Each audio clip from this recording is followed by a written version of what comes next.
he starts saying in this such matter-of-fact, like, basically instead of brutally torturing me, could you please just kill me mercifully? Yes.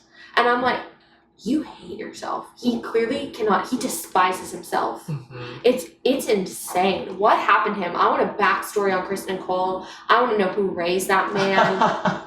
What woman did him so wrong? Like, what happened? Yeah, and he's suffering. And what I really Deeply. liked is as he's being like, I broke my vow and I did this and I'll never recover. They're not even showing him. No. They're showing Allison's face as she is putting all these pieces together and getting utter loathing. It's like this like churning and this like bucket filling up, and you see her head I'm getting spinning. chills literally remembering it. It was is so good. Effective. It's so strong.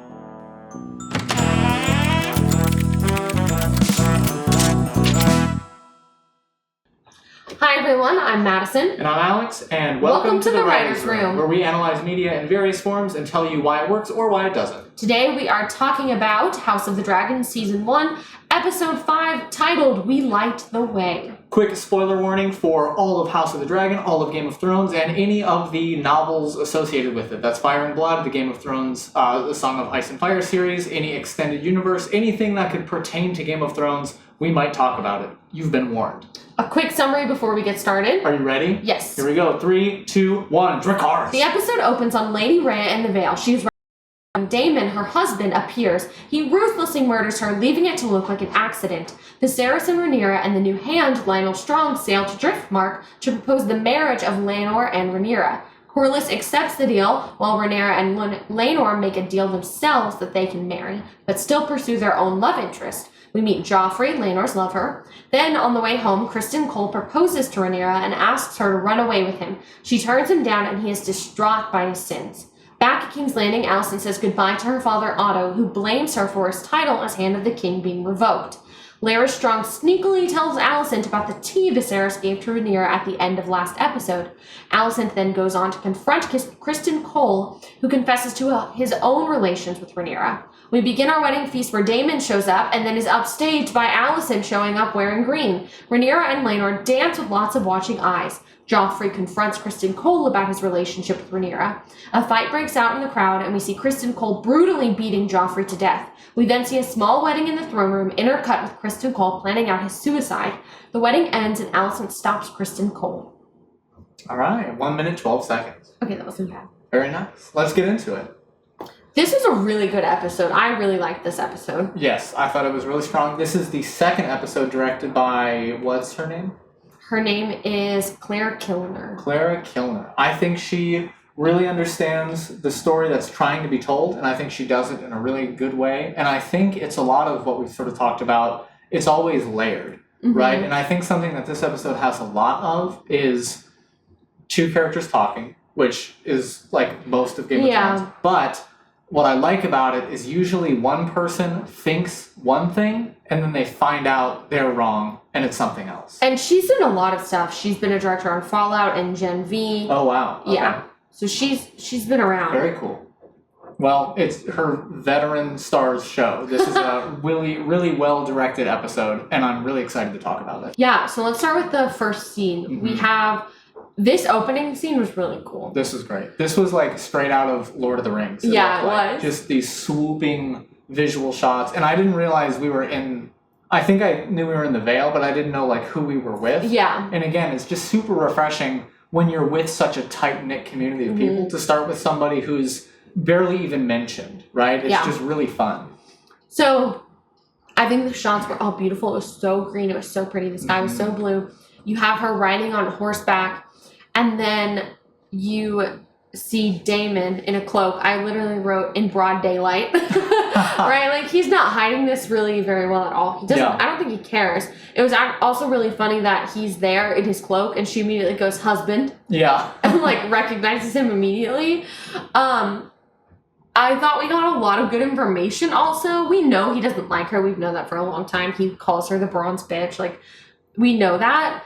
But she kind of starts antagonizing him, which, honestly, if you were married to Daemon, wouldn't you? Yeah, no, I like it. Even, like, in the face of, you know, getting thrown off your horse and, you know, the thought of dying. She is very, like, headstrong about Yeah, it, which I is liked it. just really cool because we're not going to see this character anymore, so it left a lasting impression. I know more about Damon because you introduced her in a fun way. Yeah, that's a good point. That's a really good point. And I think it shows when you have a character like this, we immediately, within the first few seconds, understand her personality. That's always nice to have as an audience member because I'm not really wondering if I get exactly why they don't get along immediately. Yeah. There's also a really nice Dutch angle. And if you don't know what Dutch angle is, think of the camera being set normally and then you turn it to the side and it's sort of expressionist. It's supposed to make you feel uneasy. So when she gets thrown off the horse and her arm breaks, it's a really nice, like, distorted angle as Damon walks up, and it's very menacing, and it works really well. That was crazy. I wonder how they filmed that, because, so she falls. Did Damon have anything to do with the horse? Did he specifically scare the horse? Did I think miss it looks like he, like, steadied and scared it, yeah. So the horse, like, bucks, and it goes up, and then she falls back, and the horse falls on her, and it's sickening, not in the good way. It's, like, actually disgusting, because it goes, like, crunch, and I would assume, like, her back broke. Right? 'Cause she can't move. And he's planning to just sort of leave her there. Yeah. And walk away. And then she calls him a craven or a coward. I'm like, damn. And so he starts walking away. I'm like, okay. And then he goes and picks up the rock. Yeah. And I was like, ah. And we get that, again, gross in a good way, transition from the rock to the, like, fish head being cut off. That sound design is really, really clean. It was such a good opening. It was fun. It was engaging. You were on the edge of your seat. You didn't know what was going to happen. And again, this was a good moment for Damon of he's the person you love to hate and you hate to love. Yeah. I think something that will become more apparently aware is this household is very much pro cold open. Yeah. I think it's great. It's a great storytelling device, and it's used very good here. Yeah. So then we have Viserys on a boat with Rhaenyra and just sort of the whole party. The new hand of the king, Lionel Strong, is there. They are sailing to Driftmark to speak with Corlys and Rhaenys and potentially have Laenor and Rhaenyra marry. Yeah. It's pretty par for the course, but it's fun. You see Viserys, like, is seasick, which is funny because he's also, like, sick. He's also looking a lot worse in this episode. We've seen him, like, physically, like, his skin. Basically, that's kind of the extent we've seen. His skin is not looking good. And now, with this one, we also start to see the effects it's had on, like, his health and his breathing, and not just, like, he's losing fingers and things like that. Yeah. He's struggling to even stand, it feels like, at points. Yeah. So we kind of go back and forth between King's Landing and Driftmark at this point. So we see them traveling, and then we cut to Alicent saying bye to Otto, who is, obviously, he's got his title taken away, he's leaving. And I thought this was a fun scene. I remember not liking it as much the first time around, but I think this second time, understanding what's happening, because I know the characters, I'm not trying to play catch up, means that moments like this mean more because I didn't have to play catch up, so I can remember all the nuances from before. Yeah. I also wonder if this show is better binged, because we watched it week to week. Too. The first time, and I was not as invested, and I think there's a lot of subtleties to the show that I do think week to week you don't remember those as much. Even this is going back to last week's episode. It starts with Rhaenyra holding her necklace that Damon gave her, which they did it in the, like, recap for the week. Yeah, and I do think the recaps are pretty good, but I mean, it's hard to remember an hour of packed television after, like, a week. Yeah. So I really think I would guess for most people this show would be stronger on a back-to-back watch. That makes sense. I like it more doing that. I think I agree. I like I don't really remember this scene from the first watch, but I do think it was nice here. Yeah. It's good. This is another example where it's two people talking about stuff we kind of already know, but Otto sort of frames it in a way that Alicent does realize, but isn't, like, willing to come to grips with. Yeah. And again, it's just, like, talking about the same thing in a new way can be interesting, and I think that scene does it really well. I also really like just subtle details, like the nature about it. It's raining, because both of these characters are in a pretty bad place, I would say, especially compared to the happy-go-lucky wedding party going off to Driftmark. You know, Viserys is dealing with his stuff, but overall everybody's having a good time except them. And I think it's really funny, but in a very narrative way. Like, of course, it's pouring rain as Otto's leaving King's Landing, you know? Yeah. And I really liked how he just flat out blamed her for believing Rhaenyra. I don't think I got the first watch, and maybe that was just me being silly, but I don't think I got that this was directly comparable to what happened last week. So Alicent believing Rhaenyra aided in Otto's being fired, basically. Yeah. And I thought that was cool because, I mean, I would say he's right. Alicent does have a lot of leeway with Viserys, and we've seen that. Yeah, so, she's swayed him a few times now. And he basically flat out blames her, and then he makes this big point where he says that if Rhaenyra is on the throne, there will be war. People will not allow her to be on the throne. He says, your children will be put to slaughter, right? It was good. And he says you either need to cleave to Rhaenyra now and pray for her mercy, or basically you need to get her off the throne. And he says that in response to Alicent basically says, well, no, this was your fault. You were relentless in trying to get Aegon on the throne. And he kind of flips it on his head and gives her that whole spiel about, well, no, I'm basically protecting her family. Yeah. And it's so fun to see these characters who are so cards close to the chest sort of let loose on each other. Yes. Right? Like, you never see Otto talk like that. And it's fun because you realize, like, oh, he really is, like, thinking this through. Like, he's exactly right. Yeah. You know? I did also think it was really sweet when they hugged at the end. Yeah. That was really sweet because they do care about each other. At least to some extent. I felt it. I felt that, like, you know what? Otto is, like, hurt by this. And he cares. And I thought even that one scene, I thought was really good growth for the both of them. I think so, too. We ended somewhere we didn't start. And that's always good. Then we get to, they have arrived in Driftmark. And Corlys is not there to greet them. Yeah. To talk, sort of similar to the last episode, too, we're cutting between two separate storylines again, which just keeps the pacing really, really nice. And like I said, Corlys isn't there to greet them, and Viserys literally says, let's just get on with it. Yeah. Right? He's kind of done with these games. And I thought about this because after going to the next scene with Viserys and Corlys, we see, and Rhaenys is there too. You kind of see Viserys just calling it how it is.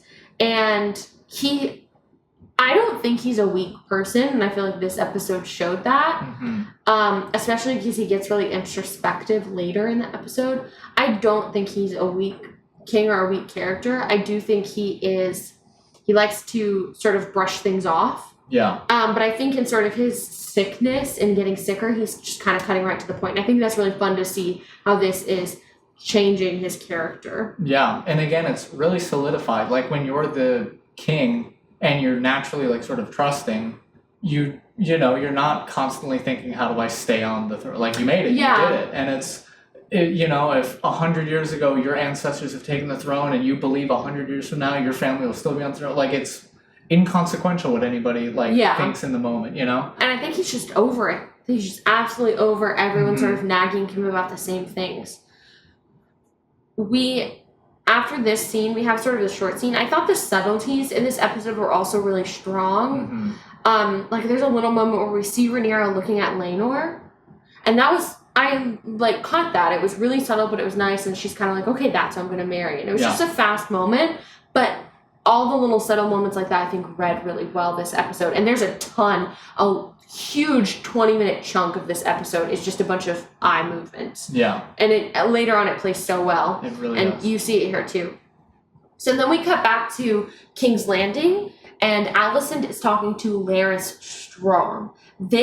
What I loved about this scene, and kind of the whole episode, the colors were so vibrant. Yes. They were so beautiful. The reds were deep and rich red. Even when we're in Driftmark and it's kind of gray because we're on the sea, the reds of the Targaryen outfits were popping so much. Yeah. I thought it was such a beautifully cinematic episode. The colors were just gorgeous. I agree. They were really vibrant, I think, especially the flowers, because it plays into how we meet Larys Strong in this episode, giving the flower metaphor, right? Alicent is a foreigner trying to get comfortable in this home. I thought that was genius. Anytime a character can say something without saying the exact words, it makes them smarter. Explain what he said.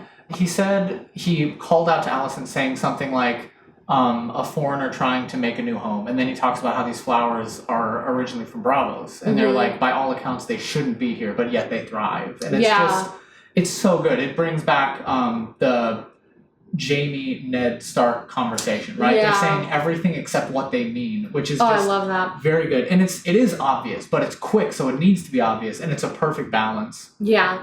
And we get pretty fast that this guy shouldn't really be trusted. We don't know his motives yet, and we don't know a lot about him, but I like that because he's still kind of mysterious, and we want to know what he's about. Yeah, I do enjoy, this is the first character to me who seems like solidified, and he does come up later in the series, but he is like the whisper, spread rumor kind of guy. You know, like Otto is at this point a pretty complicated character. He's got a lot of self motives, but he does care for people. This person to me is like very in the line of Littlefinger. Like he is spreading rumors. He's telling 5 stories to 5 people. Like I'm really liking what he's doing because nobody is doing what he's doing yet on the show. And I'm wondering, back to the vibrant colors, I'm wondering if they were like that this episode because of the rain, right? If that's what they were going for, I was wondering because he even had a line about that. But that's sort of just an idea. Yeah. He then tells Laris Strong, then tells Alicent. He kind of like sneakily tells her that, oh, Rhaenyra, I hope she's okay. She had a tea brought to her. And it's funny because I know, he knows, and Alicent knows what he's saying. Yes. But he's not going to say it. And that's what I mean. Like, it's elevated the dialogue. And it's, I didn't write it down, but I feel like he had so many quotable lines in that scene. Yeah, he did. And one of my favorites was when Alicent's like, no, she went to Driftmark. And he goes, something like, what a relief it is to be wrong. And it just like lingers on his face, and I'm like, this guy, I wrote all caps, plays the game. It does.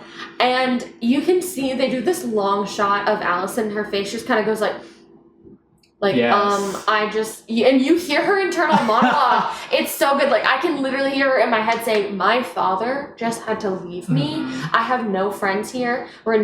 She feels so betrayed by Rhaenyra in this moment. And I can like see the wheels turning. I can hear that monologue. And I think that's how you need to use sort of just like shots with no dialogue of just seeing someone thinking. When I can hear their dialogue in my head, that's what I want. And that to me really solidifies that Alicent is becoming her own player in the game. Because through that interaction, we start seeing people go over to her side, right? Right. At this point, any other time we see Laris this episode, he's like talking about Alicent or like providing information about Alicent. And then towards the end, we'll talk about it later, she like saves Criston, and now that's like people in her court that she's gonna command after this, which is really cool. So then we cut back to Viserys and Corlys in sort of Corlys' throne room. I guess that's what you would call it. Yeah. And Viserys is coughing, and Lionel keeps saying, can I get you a chair? And Rhaenys then enters, and this was so fun. I really love Rhaenys on this second watch through. Yes. She was like, cousin, and she brought so much life and energy to the scene. It was so genuine. I wrote down Rhaenys with 3 exclamation marks. What a fun entrance. Yeah, and then she immediately notices his illness in his fingers, and that was a cool call. If you didn't notice he was coughing a whole bunch, at least we brought a comment that Rhaenys sees he's not doing well. It's good. I also think it's really good at establishing, again, like we talked about just a minute ago, Viserys being sort of brush it off, like not super into it. They tell him about Daemon's wife. Yeah, this was good. You're right. It's very much the same. They tell him about her dying. Do you think they think he did it? Do you think they think Daemon did it? I don't know if they're pointing fingers, but I feel like if they found out, they would not be surprised. Yeah, I think so too. I don't think they jumped to that conclusion. I think what they were trying to do instead, because Rhaenys kind of is like, oh, isn't he going to inherit Runestone? And Viserys is like, I don't want to talk about this. Let's talk about something else. Yeah. Because it seems like she's trying to politic, and he's like, I don't want to do this because he's over it. He's done with this. He's hoping this is going to solve it, and then he's kind of done with politics. Yeah. So that was interesting. Mm-hmm. When they do change the subject, I think all the dialogue about the marriage proposal was very fun to watch or listen to. And it felt kind of tense. You know, Yeah, you weren't 100% sure if they were going to agree to it. And you can see, I think the two actors, they must get along really well in real life. I bet they do. And I've seen them in interviews, and it's so cute. And I really think that they must get along because they have really good chemistry together, where I feel like they have known each other for years, right? Like on screen, when they were kind of wondering, they barely even looked at each other, and you knew that they like had this dialogue together of, yeah, we're going to agree to it. And I thought that was so good. It just feels so real, and the world feels lived in when you do that. It's good. And these characters have shown like their presence, right? Rhaenys is this warrior Targaryen, Corlys is the Lord of the Tides. Yeah. So like when they say things, or like when he's questioning, he's like, will they have my last name? When they that was good. It's really good. And then like Viserys sort of in his own sickly way like steps up and he says they will be Targaryens. It's all just, it's powerful people who I believe are powerful. And so it is fun to hear them talk. This was a moment where I was like, see, Viserys is not a pushover. Yeah. Right? He was like, yeah, no, they're gonna be Targaryens. That's crazy. Yeah. And I like it. He almost just makes his own rule. He's like, yeah, they can have your last name until they're king. You know? Yeah. Like, that's so funny. And I think it's funny because I don't even think Corlys thought that was something he was gonna get. Yeah. I don't even think he wanted it. I kind of think he was either messing with Viserys or he was sort of just like seeing how much he could push it to get more. Because that's not a little thing. Yeah. Saying that actually we're gonna change who rules the world. Exactly. That's not a small thing. But then Corlys and Rhaenys agree, and hopefully things are looking better between these two houses. Then we cut to Laenor and Rhaenyra, and they start talking about their like preferences. And I thought this was a really fun metaphor when she's like, the goose, or was the second one the duck? Yeah, it was very cute. I thought it was really cute because basically Laenor doesn't like women. Yeah. He has his own sort of lover that we meet later on. We saw him earlier in the episode. His name is Joffrey. And the two, Rhaenyra and Laenor, both kind of want the same thing. They don't really want to marry for their houses. And it's interesting too, especially because Laenor would literally become king consort. So he's not just sort of marrying kind of a random lady or lord, and obviously not lord, but you see what I'm saying? Yeah. I just think that it's kind of funny that he would rather not.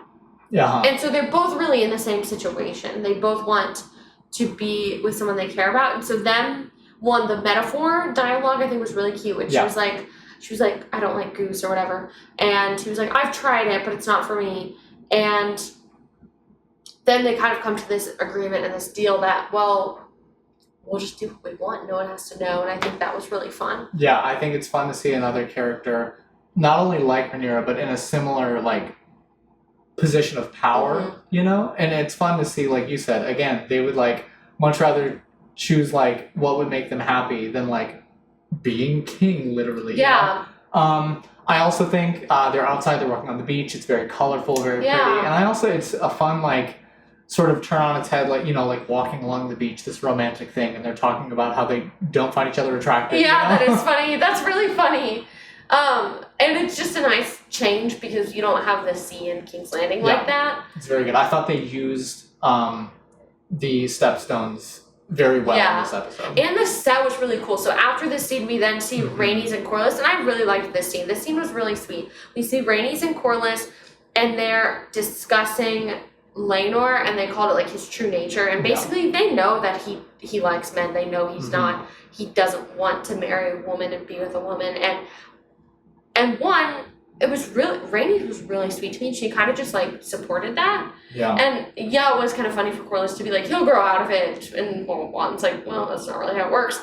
But I thought it was really sweet that Rhaenys just felt supportive of her son and didn't really care. She clearly loves and cares about her son. Yeah, I was really impressed because they start the scene sort of joking, and Corlys says the thing, there's nothing better than bedding a woman, and they sort of embrace, and they hold each other for a long time. And to keep the scene moving while they were so close, like, I was very impressed. Usually, like, you get close and that's sort of the climax of what happens, then it's cut to the next scene, but they, like, the actors were strong enough to carry an additional few lines of dialogue, which is really fun to see. and Rhaenys talks about how she feels like she's putting her son in danger because the succession will be challenged. And I mean, she's right. See, she's really smart. And I think that's really fun that they are clearly making this character out to be smart. And Corlys goes on to talk about how Rhaenys was robbed. And I thought that was so sweet. And you just really get this sense that these two people love each other. And it's cool because anytime people are close so far in the series, either somebody's ended up dead,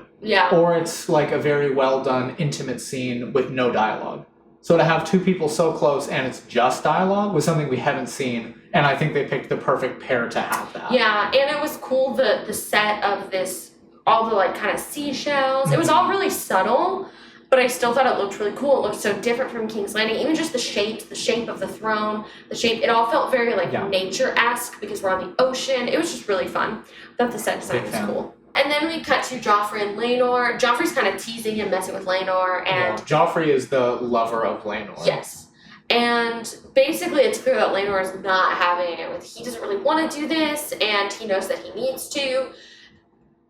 But I think Joffrey understands and is kind of okay with it. Yeah, I think they did a really good job, much like Daemon's wife in the Vale. A very short scene, but told me as much as I needed to know about this character. He's sort of rough and tumble. He likes to joke around. He is somewhat of a warrior because he's going to be Laenor's guard. And they like each other. They love each other, you know? Yeah, it was cute. It was a cute scene. It immediately made me like him. So for the future, for the scenes going forward, I had somebody to like when things happen, which is cool. Latch onto. And it makes for later in the episode, obviously we know what happens to him.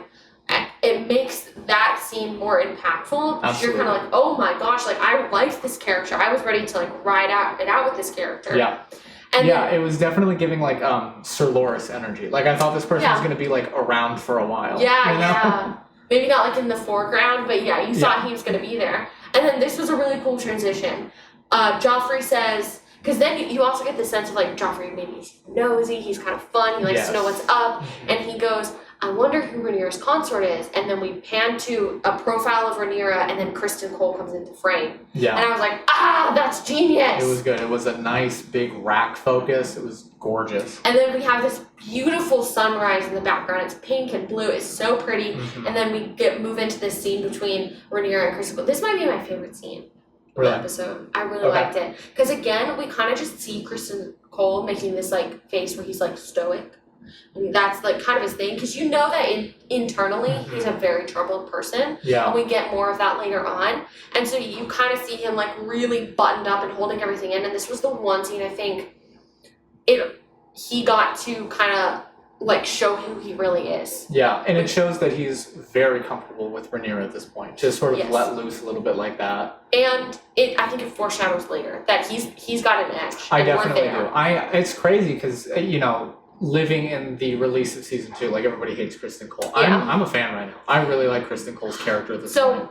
The reason why I like this scene so much, so he basically says, gives this, honestly, it's a very sweet proposal. Yeah. Very much like, run away with me to Essos. I saw these ships. It's very like, there's a lot of imagery in what he's saying. It's a very sweet proposal.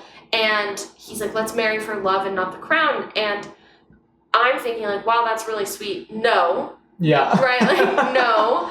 That's sort of her whole entire thing is that she's heir. Very sweet.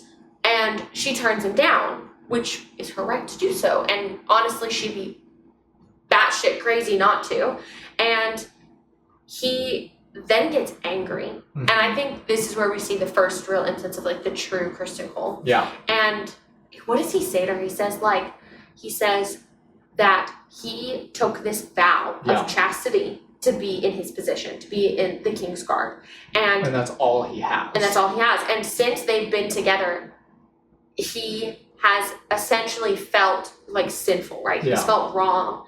And he says that he was like, I thought marrying you would bring that back and bring my honor back. And what does he say? He's like, uses the F word, but he said it was like the best. It was such a good line. He was like, this is the only thing I have to my fucking name. That's what it was. And you see him like, it like spilled over, right? You saw it boil. Yeah. And then he's like near tears. I was like, oh my gosh, this actor's fantastic. Yeah. And in my head, I'm like, so you didn't love her. You didn't propose to her because you truly wanted to run away from her. You proposed to her because you feel guilty. You feel so guilty. This character hates himself.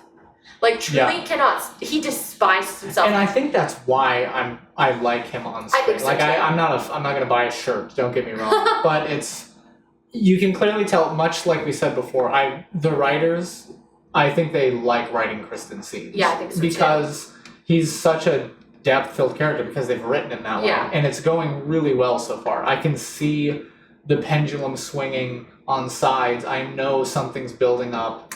Yeah. And I think what works is that this is building up at the same time that everything else is building up right now. Yes. Like this episode culminates in all of these separate things sort of coming to heed at this wedding sequence that I'm really excited to talk about. He literally goes, she says, she thinks it's great, right? So she says, no, but we can still be together. Yeah. And he says, to be your whore. Mm-hmm. I was like, oh. Well, I wrote this down too, and I was like, that is so sad, because she was like genuinely excited So to be happy. Like, you're not gonna believe this. Like, we can still be together, and he's not having it. I felt so bad for her. And again, Millie Alcock is just so cute and so sweet. And she brings such an innocence to Rhaenyra and a playfulness. And it was just really sad to see it kind of be just squashed. But that's why the scene was so good. And then she goes, I am the crown, Ser Criston. Ooh. Right? Because he says marriage for love and not the crown. She says, I am the crown. That's good.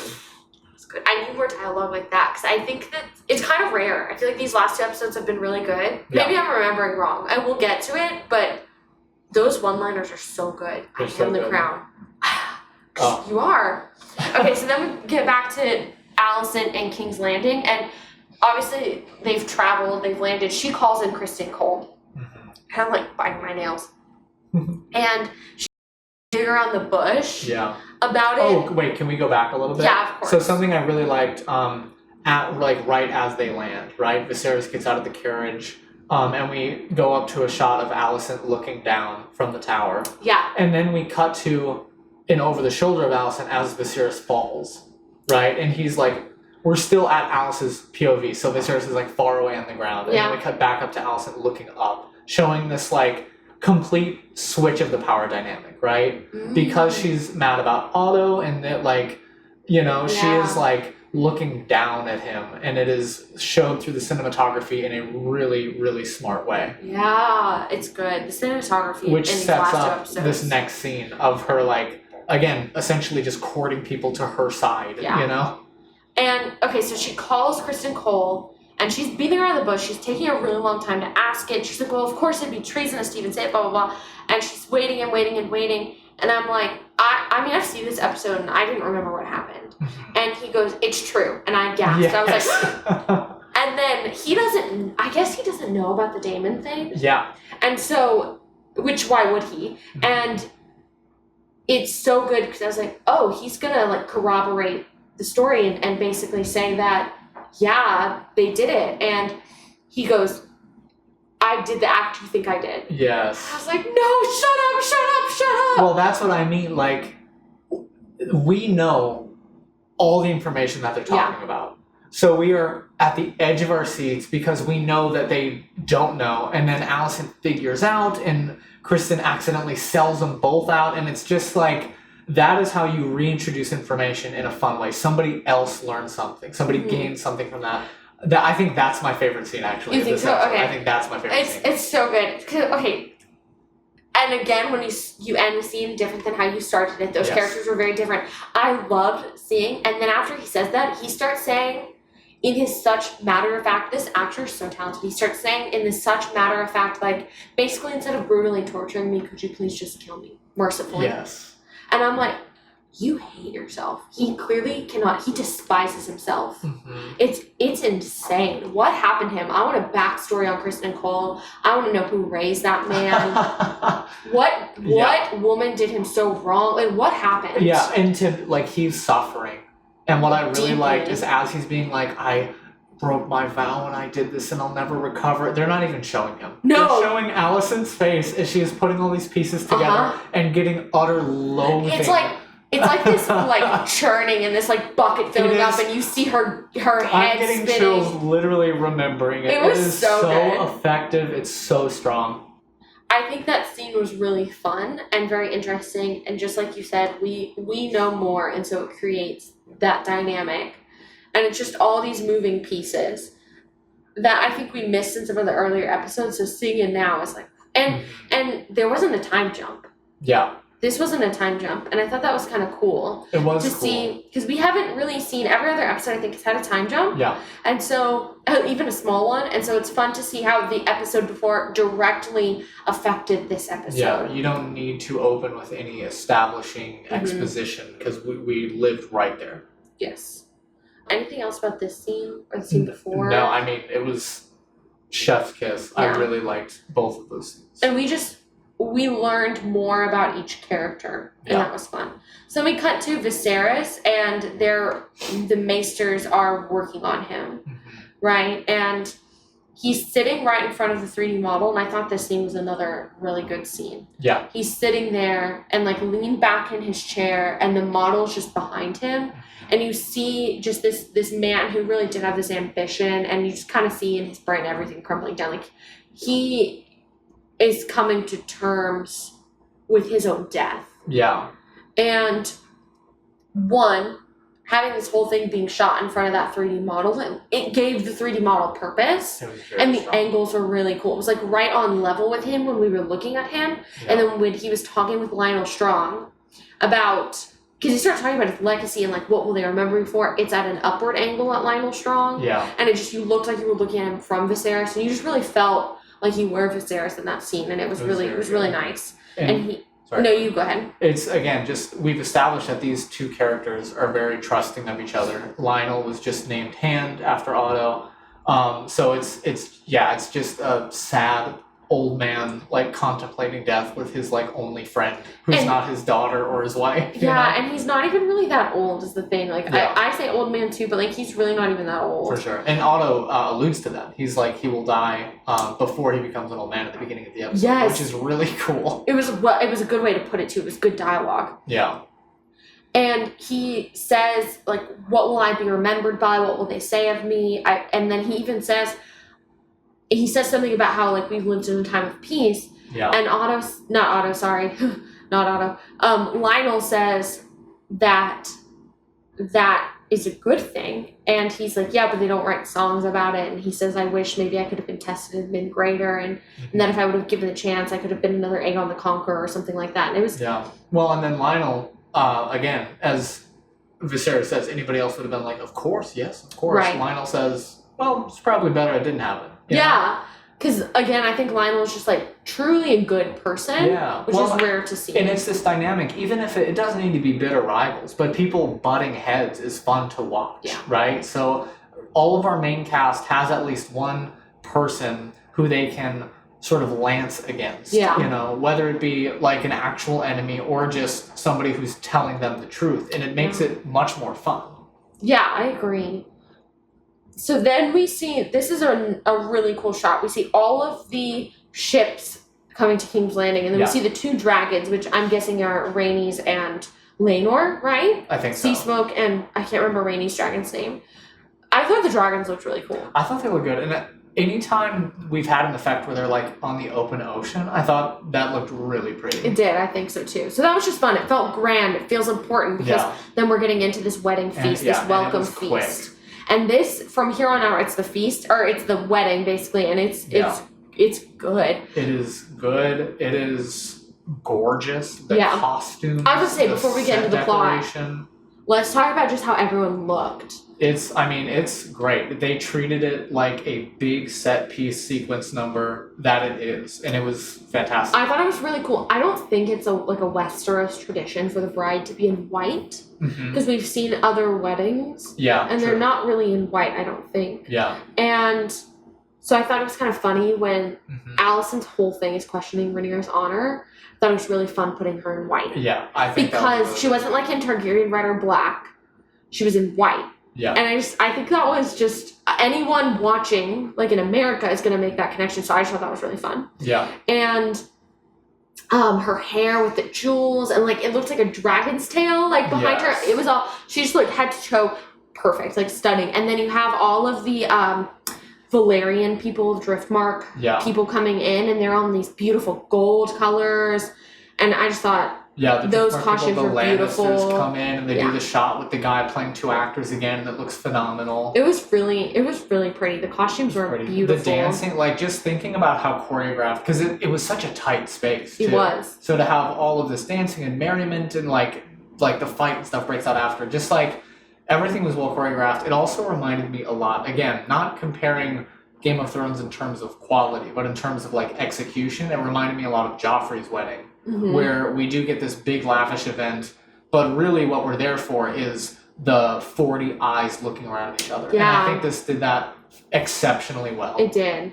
So we have Jason Lannister walks up. We kind of have a funny moment. He's being just like an asshole. Yes. And he's talking through Rhaenyra. And in my head, I'm like, thank God you didn't marry him. And I'm sure she's thinking the same thing. And it's just funny and silly. And then the Valerians literally enter with like a drum roll, which I thought was fun too. It was very fun. It was a huge deal. It felt great. And they're walking in and they look awesome. They look cool. They're announcing the names and you're like, oh, they're so important. They're strutting in. And then Daemon walks in and everybody starts whispering. And I thought that was really funny. Yeah. They literally grab him a seat and put it up there. And I'm like, Daemon never quits. I'm like, weren't you banished thrice? I know. Didn't you just kill your wife? And then, Varys is just like, thanks for coming. Yeah, but Viserys just lets it go. And I'm like, because I believe that. Man. I get it. He's over it. He's like, you know what? And also, Daemon knew what he was doing. Yeah. Because if Viserys had it out with him in this open feast at the wedding, it wouldn't be. Yeah. That's why Daemon shows up then. Yes. Also, Daemon looked good. He did. His wedding Keep outfit, the short hair. Keep the short hair. It was good. That nice red sleeve, the patch thing on. Oh, he looked good. So then Viserys starts making a really nice speech, and all of a sudden he's interrupted. I lied. This is my favorite part. This is your favorite part. Episode. Absolutely. I didn't get how big this was the first time around. I did. Everyone told me how big this was. I read how big this was. I wasn't like, oh my gosh, what happened? I don't remember that either, but it hit me like a brick this time around. Because they have had her in red the entire season since she's been married. And it looks great. She's very, it's beautiful, but to see... And I remember we were watching, and everybody looks first, and you're like, is it the dress? And then it cut to the dress, and we were both like, oh. Because it's funny. It's really funny, because Daemon walks in, and you're like, oh man, what's gonna happen? And then Alicent is like, you thought Daemon, basically, and she fully upstages him, and I think that's just so funny to me. And then you get the line. It's like a little on the nose, but I don't care. I don't care at all that it's on the nose. Yeah. When Lair Strong is like, what's the beacon when the high towers here's the thing. I think, again, it's an obvious thing to say, but it's coming from a character who makes it more depthful, right? Yeah. This is the person who knows everything, who whispers, who has secrets. So, of course, especially after consoling with Alice, of course, is his name also... It's Larys Strong. Okay, Larys Strong. It's how he asks it too, because he doesn't say, he asks. He's like, do you know what color the Old Town sept glows when it's war banners? Some random guy we don't know says green. And the thing is, it being a random guy actually makes so much sense, because it's like, that tells me as an audience member, every single person in this room knows that information. It was absolutely... The Larys Strong actor is really good. Yes, He's creepy. I'm loving his conniving. Edition. It's so good. And I thought that line was just so good. What color? Do you know what color? Green. And you're like, good. Yeah. And then this is a side note that I could really see him falling very hard into the whispery. Do you know? Well, the twist the mustache villain, where it's like, I am a villain. Very cardboard copy, but I feel like he's already given so much depth to this role. Because here's the thing about quote villains. In their mind, they never think they're the villain, right? You could say that Daemon is the villain of this season, probably this season. Things switch around, and that's what's cool about this show. That the pieces change, and who's in power, and who's the bad guy, who's the good guy changes. Yeah. But for right now in this season, you could argue Daemon's the villain. Daemon in his head doesn't think he's the villain. He thinks he's justified in everything he does. And when an actor plays it that way, it's so much more fun. And he's playing it like he's not playing it like he's a villain. He's playing it like what he's doing is justified, and Exactly. and it's so much more fun that way. And we know that George R. R. Martin is not only good at, but enjoys writing for these sort of characters who are conniving and their disabilities are shown. Like he's acting very Tyrion-esque to me, just like much less charisma, I would say. Yeah, that's He's very true. smart. What he lacks in brawn, he makes up for in being the smartest person around. Well, and it's cool because we saw him a couple episodes ago with The Hunt. Yeah. Where he was like, "Can I come sit with you, the women who are gossiping and getting all this These information?" high-born gossipers, yeah. Yeah, and you just, even from that moment, I'm like perked up and I was like, okay, yeah, he's smart. He's one of those characters. Anytime he's on screen, I'm fairly certain it's going to be a good scene. So then I really liked this. It was Viserys is like, where was I? And then he gets back in it, and then he makes a joke. He was like, it's a small affair because it's like the biggest wedding. Yes. Right? Like he literally early in the episode was like, I want to make history with this wedding. Oh, can I say one other thing? Yeah. When Alice walks in with the green dress. Sorry, when Allison walks in with the green dress and everybody's absolutely begotten. Something else I like is she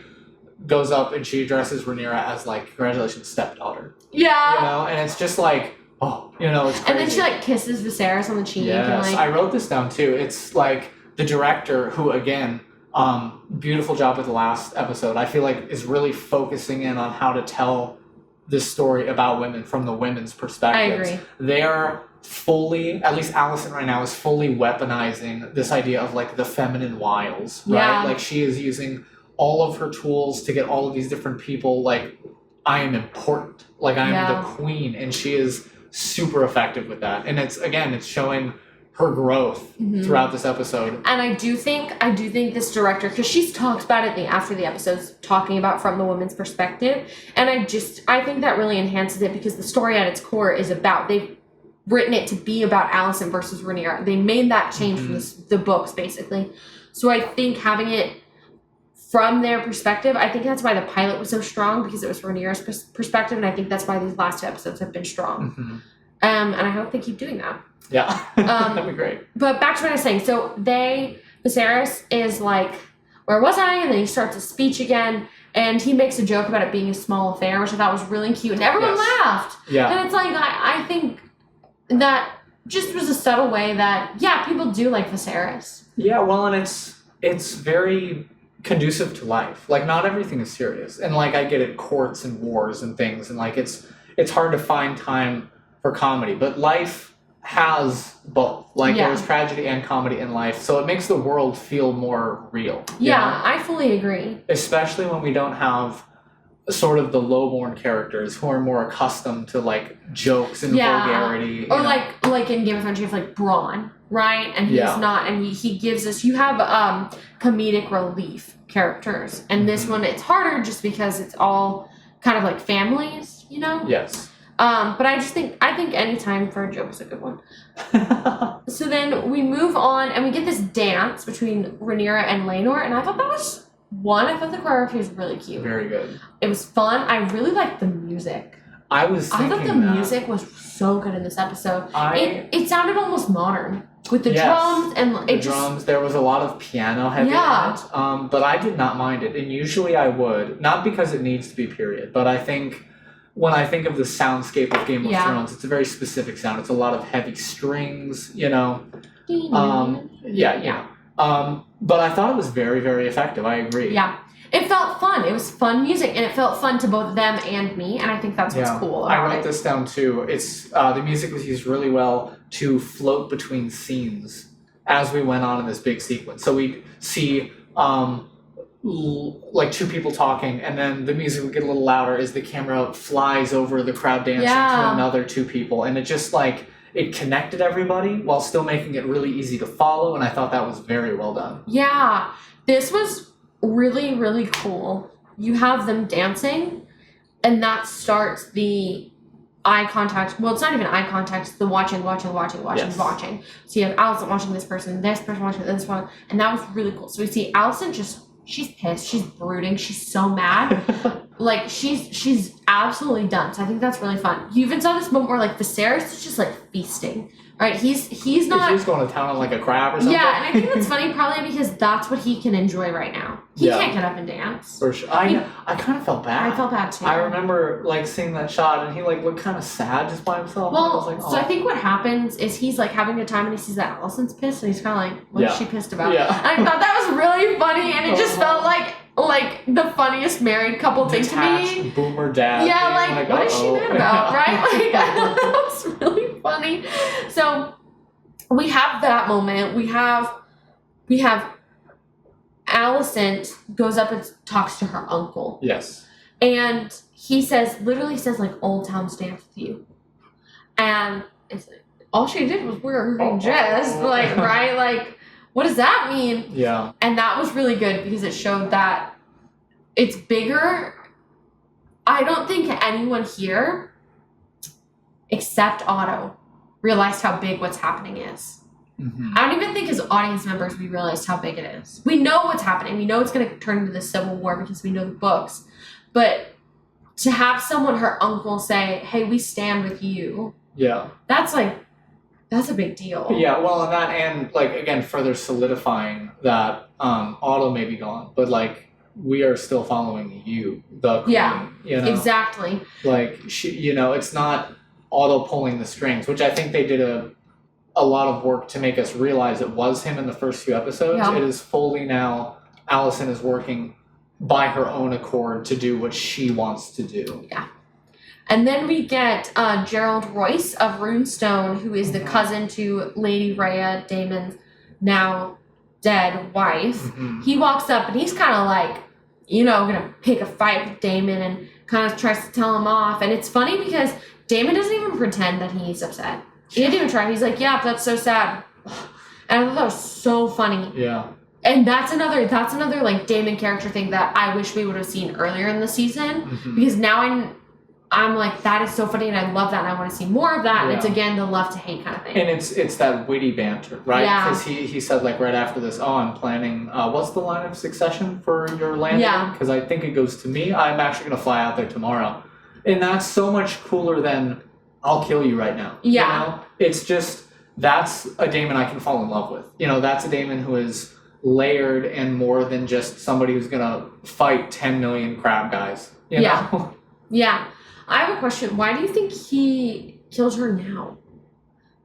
Is it because he was just essentially... I think it's like, what else can he really do, right? He's been shunned again. He's been exiled again from the Red Keep. He was forced to go back there. So, like, of course he's going to be like, "Yeah, I'll go back there, but I'm killing my wife." You know? And then I also think that kind of takes away Viserys' ability to say, "Go back to the Vale."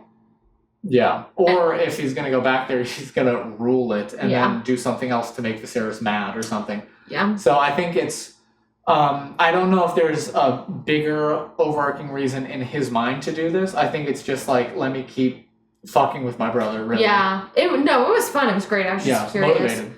And that scene was really fun when he kind of puts him in his place. Mm-hmm. Then we get more dancing and more eye contact, and this is where we start kind of weaving in and out of the crowd. Yes. That was really fun. You'll follow someone and then move to someone else, and follow someone and then you see someone's eyes, and we cut to where they were looking. And it was just really cool. And we have Laenor walk over to Joffrey, and Joffrey goes, "I figured it out. It's Criston Cole." Which, again, is cool. Because, again, like you said, we know he's sort of snooping around. He can read a room. He can read a face. Yeah. You know?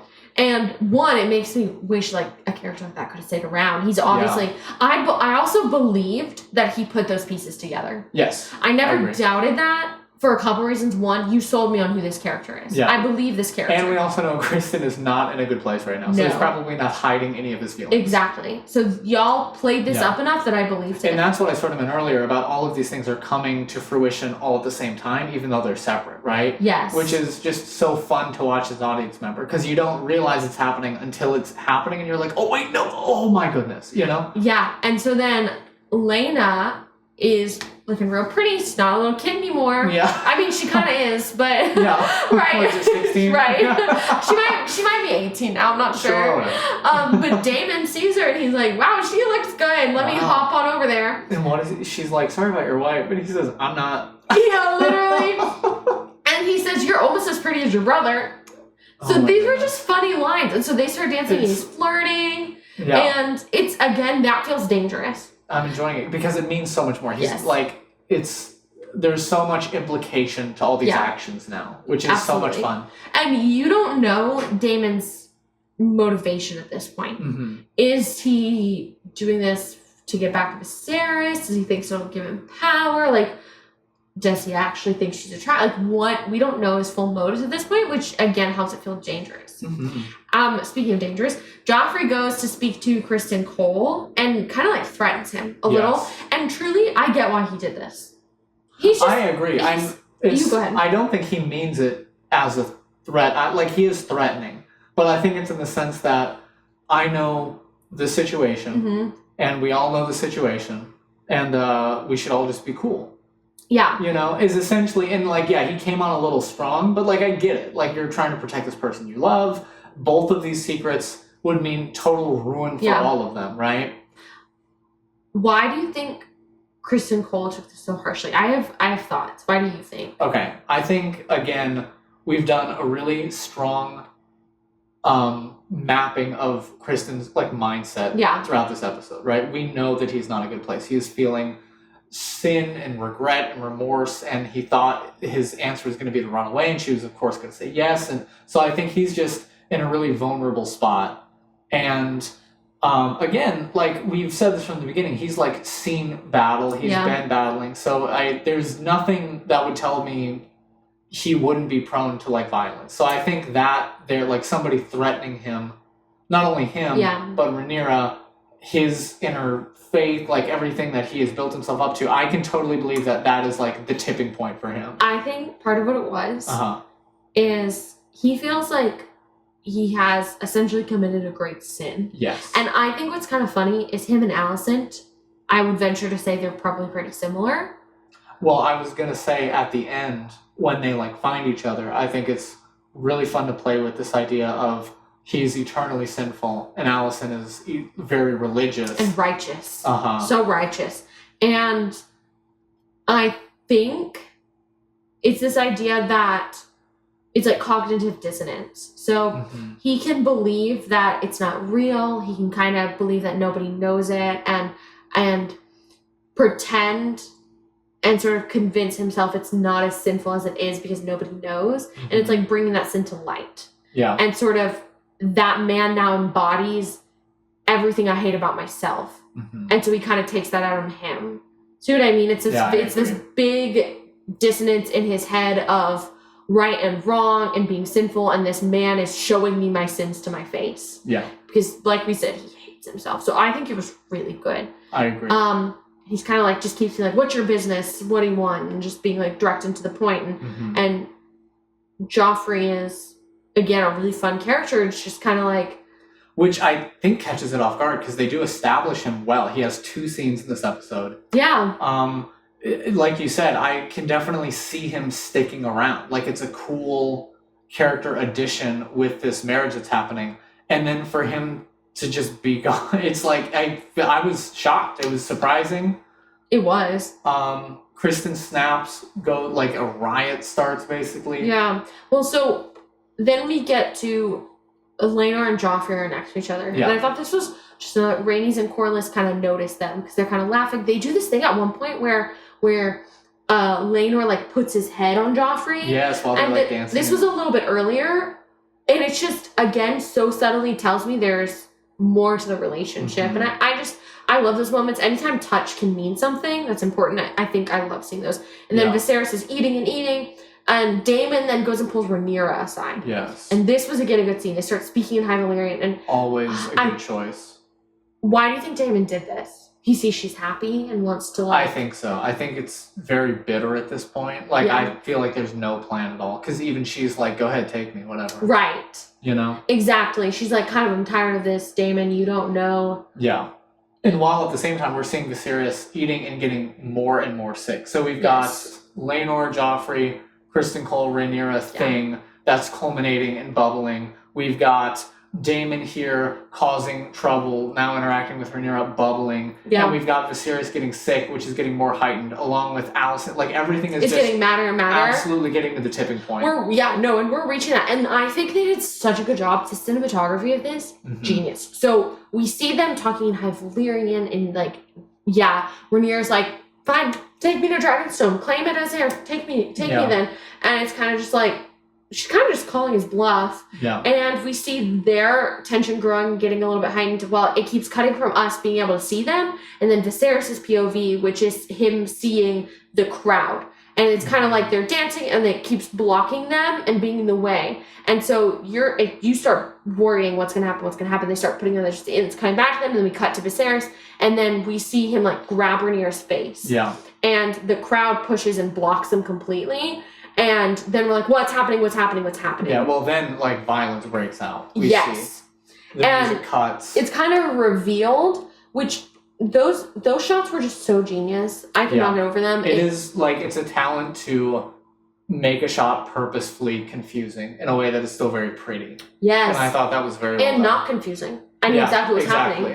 Like, right? I understood. The cacophony of the crowd was conveyed very well. I understood Viserys is confused, and I understand I'm confused, but I know exactly what I'm supposed to be feeling. Yes. Right? It was so clear and so good. And so then it just starts into this fight and this, like, borderline mosh pit, and people just start, like, bumping into each other. Yeah, and they knock Rhaenyra to the wall. Yeah, we're like, where is Rhaenyra? Laenor is knocked away. We're trying to find, I'm personally looking for Rhaenyra. I'm like, where's Rhaenyra?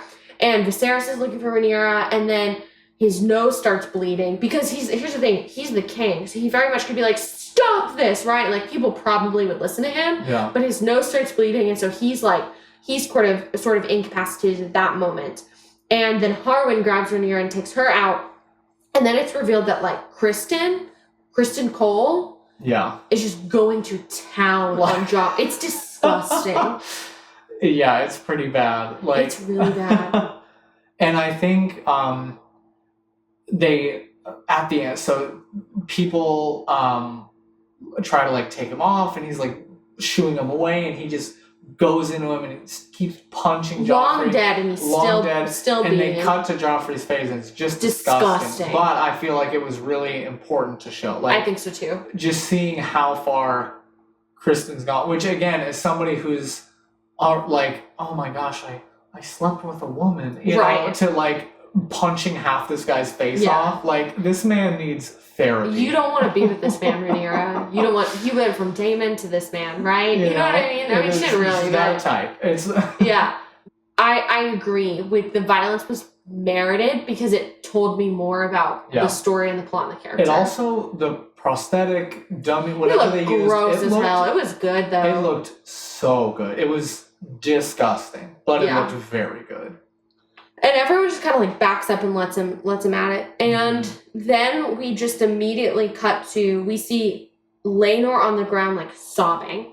Oh yeah. Which was really sad. Well, he like crawls over and screams. It's really sad. Again, like, we just met these characters. Like, we've known Laenor for a little while because she was in the battle. But, you know, you set these characters up so fast. And I liked them so fast. Really well done. So then we get to the last sort of scenes of the episode, which is a wedding. And I don't think they were planning to just have this wedding this night. No, because they said for like 7 days after that there was going to be feasting and tourneys and this was just supposed to be the welcome feast. Yeah. So I guess they were like, you know what? We should get this over with. Yeah. Probably someone was like, we need to do it now or else it's not going to happen. I think so. And then I thought, like, you know, if this were a Dothraki wedding, it would still be a boring affair. You're right. You're right. Sorry, my Game of Thrones fan is coming out. That's really funny. So we have this wedding happen where Laenor is giving the saddest vows I've ever heard in my life. Well, he's wiping blood off his nose. He has tears in his eyes. Rhaenyra's just looking sad. Yeah, and then it starts cutting to like Criston Cole like wrapping stuff around him and grabbing his sword Yeah, and he's taking himself out samurai style at the gods. Yes, yeah, he's at the gods. So dramatic. It is so dramatic. Like, which is warranted. Like it's laughable because it's like I get it. Yeah, you know? I feel bad for him though. Like it's so fun to watch. Yeah. So I had read part of a synopsis, so I knew what he was about to do. Okay. Did you know until like the knife? Did you know what he was doing? I don't know if I like called it immediately, but the dramatic once he gets the knife, music, it's all dark blue. He's like undoing his stuff. Okay, I was just curious. Samurai movies. Okay. So, and it's kind of like quiet a little bit, and then you have this music in the background, which is this theme playing. It's kind of like repeating. And it was piano heavy, but it was very effective. It was really good. And I agree with what you said. It sounded almost modern because as far as I know, pianos don't really exist yet in Westeros. But I didn't mind it. It was very good. Yeah, and then we get Alicent stopping Criston Cole. Yeah, which honestly, the whole time I was just thinking like, oh my gosh, it's like the mother of the religion that she follows. Like she's literally saving him. Yeah. Which explains like character motivations going forward. Again, like even this scene, this falling resolution scene of this climax, the characters are still changing in real time, which keeps it very fun. And something else, we've seen Criston Cole be so loyal to Rhaenyra because he feels owed to her, right? He feels that she gave him this opportunity and changed his life, and he is incredibly grateful to her. And I think when he tattled, he wasn't tattling on her, he was tattling on himself. Yeah. I don't think he was confessing. Exactly. Confessing. That's exactly it.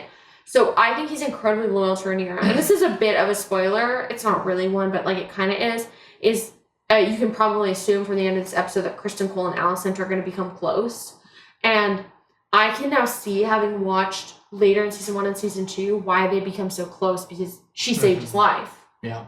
Right? And so gave him redemption. Exactly. Saved him, you know? So I could really see how this solidifies their relationship, because I've seen him act that way already. Yes. I just think that's really cool. So she saves him, and then Viserys faints. We cut back to the wedding, Viserys faints. Yeah. Which again, even though the climax has already happened, this is still going on, which is just awesome. And it pans down to the closing shot. This was wild. This was wild. It pans down to the closing shot. We're at this wedding ceremony. They're in the same hall. Yeah, they're still in the throne room. And it pans down to the blood still on the floor, like a rat on the blood. They didn't clean up Joffrey's blood. So Laenor is literally getting married with his lover half-faced on the floor. It's brutal, but it's it's such a good visual way of duty. Yeah. Right? You came here to do a job, we're gonna do this job, and it was great. It was shocking, but it was very good. It was shocking. The rat was just gross. Yeah. Yeah. So this was a 10 out of 10. This was a good episode. Yeah, for sure. I was thoroughly enjoying myself. Lot of motivation, I feel like these last 2 episodes, the world is just in motion, right? Yeah. Characters are doing things, they're working on their own accord to get their goals, and that, I feel like that's the essence of what Game of Thrones is. There's so many moving pieces, and I like seeing those moving pieces, right? If you can just drop me in and introduce me to what's going on in 10 seconds, I'm there, Yeah. I have a question. Yeah, ask your question. So if Criston Cole hadn't brutally punched Joffrey to death, what would have been your favorite part of the 7-day wedding? More dancing. The dancing was so good. I feel like everybody was good at it too. Yeah. Well, it was okay, we've been brooding, we've been pouting, we've been upset, and now we're getting to dance, and that's fun. Mm-hmm. And so definitely we're dancing. I feel like the common people were probably very sad, because that was royals only. I'm sure the joust was open to all, and Well, it was probably going to be, celebrations are good for the common folk too, right? Like, don't they get more food and things like that? Yeah, for sure. It's a good point. So I feel like a nice tourney would have been cool. Yeah. You know, not to see, just like be a part of. Yeah. Yeah, that's good. Is there anything else you want to say about the episode? Yeah, I do think this director doesn't direct another episode until episode 9. Okay. I don't know who does the next episode, but I'm excited to see like what the differences are. But so far, I think this, and I'm blanking on her name again. Do you remember her name? Claire Kilner, I'm pretty sure. Claire Kilner. I think Claire Kilner really understands not only what made Game of Thrones good, but how adapting it to this text is working really, really well. I think she's doing a great job. So I'm really excited to see her next episode, but I'm also excited to see whatever the next episode has in store. Yeah, me too. Okay, so my quote for this week, we already talked about it. It was when Ser Criston Cole says to Rhaenyra that they can marry for love and not the crown, and Rhaenyra says, "I am the crown." And that's what I wrote down as my favorite quote for this episode. It's a good episode. Yeah, really strong. Ooh. Thanks so much for watching this episode. If you liked it, we would really appreciate it if you interacted somehow. Anything helps to get this to more people, more listeners, and that's awesome. Thanks for listening. I'm Alex. I'm Madison. And this has been Welcome to the Writer's Room. See you next time.